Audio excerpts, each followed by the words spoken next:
आज हम बात करने वाले हैं राहुल गांधी के राजनीतिक सफर की। ये एक ऐसा सफर है जिसमें कई उतार चढ़ाव, बड़े बदलाव और एक लगातार विकास देखने को मिलता है। तो चलिए उनके शुरुआती दिनों से लेकर भारतीय राजनीति में आज उनकी जो भूमिका है उस तक के अहम पड़ावों पर एक नजर डालते हैं। इस पूरी कहानी को हम 5 हिस्सों में समझेंगे। राजनीति में उनकी एक अलग तरह की एंट्री से लेकर उनके लीडरशिप के साल और फिर हाल के वो प्रयास जिनमें वो सीधे लोगों से जुड़ते दिखे हैं। तो चलिए कहानी शुरू से शुरू करते हैं। देखिए, राजनीति में आने से बहुत पहले राहुल गांधी की जिंदगी एक बिल्कुल अलग ट्रैक पर थी। एक ऐसा रास्ता जो उन्हें दुनिया के टॉप यूनिवर्सिटीज और लंदन के कॉर्पोरेट वर्ल्ड तक ले गया। यहाँ उनकी यात्रा के 3 बड़े माइलस्टोन हैं और जैसा कि आप देख सकते हैं, एक राजनीतिक परिवार में जन्म लेने और असल में राजनीति में कदम रखने के बीच लगभग 34 साल का फासला था। और इस बीच कॉर्पोरेट जगत में भी उन्होंने काम किया। उनके जीवन के जो शुरुआती साल थे वो बहुत ही मुश्किल थे।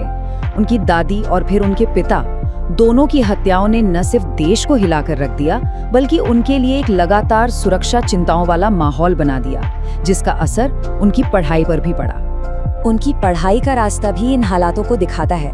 उन्होंने हार्वर्ड में इकोनॉमिक्स की पढ़ाई शुरू तो की, लेकिन सिक्योरिटी थ्रेट्स की वजह से उन्हें वहां से हटना पड़ा।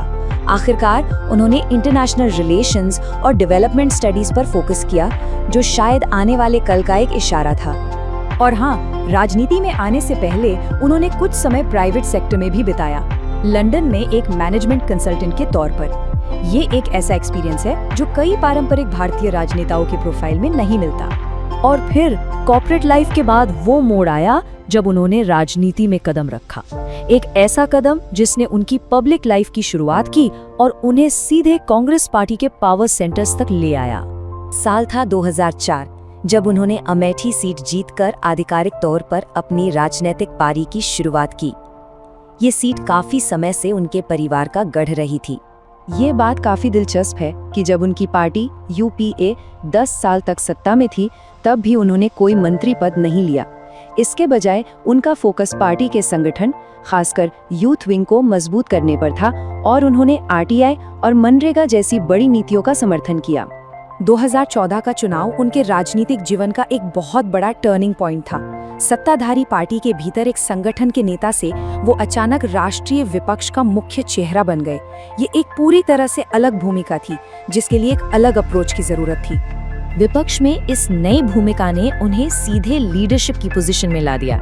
ये एक ऐसा दौर था जिसमें बड़ी जीत भी मिली, बड़ी हार भी हुई और आखिरकार एक बड़ी जिम्मेदारी भी सामने आई। जरा इन 3 सालों को देखिए, ये किसी पॉलिटिकल रोलर कोस्टर से कम नहीं था। 2017 में वो पार्टी अध्यक्ष बने। 2018 में उनकी लीडरशिप में पार्टी ने 3 बड़े राज्यों में जीत हासिल की और फिर 2019 में एक बहुत बड़ी चुनावी हार का सामना करना पड़ा। 2019 का चुनाव उनके लिए व्यक्तिगत तौर पर भी एक मिला जुला नतीजा लेकर आया। एक तरफ उन्होंने वायनाड में सीट जीती तो दूसरी तरफ अमेठी में अपनी पारिवारिक सीट हार गए, जो एक बड़ा सांकेतिक झटका था। और साथ ही उनकी पार्टी को राष्ट्रीय स्तर पर हार का सामना करना पड़ा। तो इतनी बड़ी हार के बाद क्या हुआ, इसका फौरी असर क्या था? जवाब तेजी से आया। उन्होंने सार्वजनिक रूप से हार की जिम्मेदारी ली और जुलाई 2019 में कांग्रेस अध्यक्ष के पद से इस्तीफा दे दिया। ये उनके करियर का एक बहुत ही महत्वपूर्ण पल था। अध्यक्ष पद से हटने के बाद उन्होंने अपनी रणनीति में एक बड़ा बदलाव किया। फोकस अब पार्टी की अंदरूनी राजनीति से हटकर सीधे जनता से जुड़ने के एक बड़े अभियान पर आ गया। और ये बदलाव हमें भारत जोड़ो यात्रा और फिर भारत जोड़ो न्याय यात्रा के रूप में दिखा।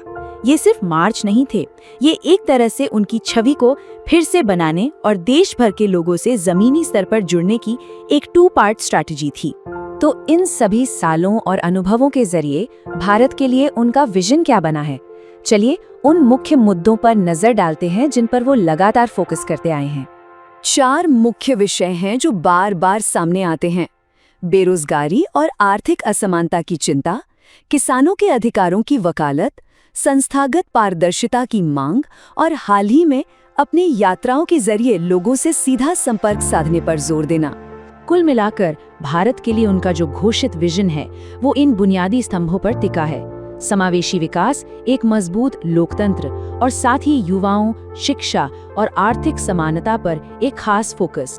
तो एक राजनीतिक वंश के वारिस से लेकर एक कॉर्पोरेट कंसल्टेंट, फिर एक पार्टी अध्यक्ष और अब सड़क पर एक नेता तक, राहुल गांधी का राजनीतिक विकास कोई सीधी लाइन नहीं रहा है। ये एक ऐसी कहानी है जो अभी भी लिखी जा रही है और सवाल ये है कि इस सफर का अगला अध्याय क्या होगा।